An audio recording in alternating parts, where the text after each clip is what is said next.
غیر قانونی عمارات تعمیر کرنے والوں کی شامت آ گئی۔ LDA ٹاؤن پلاننگ ونگ کی جانب سے غیر قانونی تعمیرات کے خلاف کارروائیوں کا سلسلہ جاری۔ ڈپٹی ڈائریکٹر ٹاؤن پلاننگ محمد نفیس کی سربراہی میں آپریشن کیا گیا، جس میں 3 غیر قانونی تعمیر کیے گئے پلازوں کو مسمار کیا گیا اور 3 عمارتوں کو سیل کر دیا گیا۔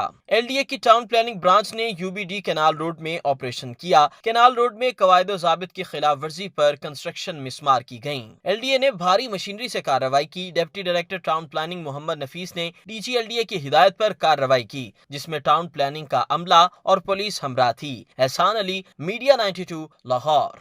اگر آپ نے ابھی تک ہمارا چینل سبسکرائب نہیں کیا تو ابھی سبسکرائب کریں اور بیل آئیکن کو کلک کر کے ہماری لیٹسٹ ویڈیوز کے بارے میں اپڈیٹ جانیں۔